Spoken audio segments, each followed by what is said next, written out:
wa Biblia.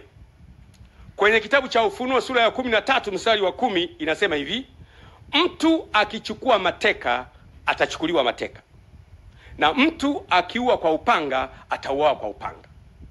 Mambo ambayo mnayafanya kwa watu gizani, mambo yale yale miaka ijayo Mungu ataruhusu wafanyiwe watoto wenu mchana kweupe. Mwanzo sura ya 9 mstari wa 6 inasema, yeye atakayemwaga damu ya mwanadamu, damu yake huyo naye itamwagwa na mwanadamu, maana kwa sura yangu nilimuumba mwanadamu. Nchi inapoanza kumwaga damu za watu wasio na hatia, wewe Waislamu, wewe Wakristo, wewe hawana dini, nchi inaingia kwenye laana. Kwa hiyo ni muhimu sana kujaribu kuepuka jambo hili. Wale Wakristo wa Biblia mtafahamu vizuri. Bwana Yesu alipokamatwa, kama unavyojua Bwana Yesu alikuwa na wanafunzi 12.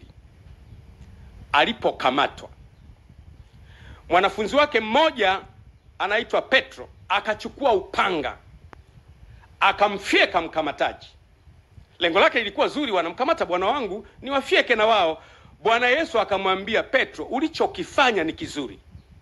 Unanitetea mimi na kuniondoa kwenye tatizo kwa kutumia upanga, lakini mimi nakupenda.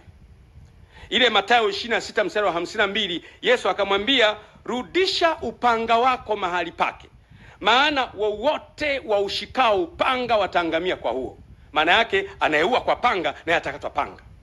Na habari kwa nyie watekaji, acheni. Na wale mlio wateka waachieni, mwachieni pole pole. Release pole pole, mwachieni pole pole. Kama hayupo mtuambie.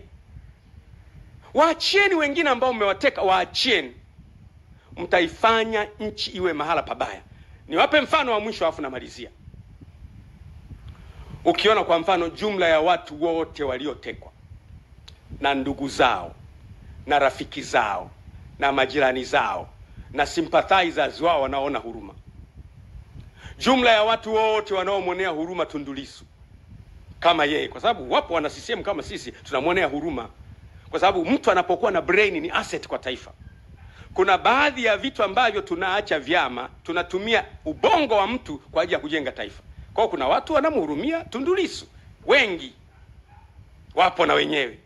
Kuna watu wanamhurumia Ruhagampina, jamani Ruhagampina amezuiwa, wapo na wenyewe wengi tu. Kuna watu wanamhurumia Heche mwenyekiti ambaye anakwenda kwenye msiba wa kumzika Raila Odinga, amezuiwa pale. Leo yuko kwenye matatizo, hatujui yuko wapi. Unaona mambo yanavyokwenda. Kuna watu wanahurumia makanisa ya Ufufuo na Uzima amefungwa jamani. Mkusanyiko wa watu hawa wote, kuna mawinga wanalalamika. Kuna mkusanyiko hawa wote wanapotima kwa pamoja, nchi inakuwa haiko salama. Tunatakiwa tujifunze kuepuka kuignite moto mahala ambapo tunaweza kuzima moto. Niwatie moyo ndugu zangu wananchi. Mungu hachelewi. Mungu hachelewi kuitimiza ahadi yake.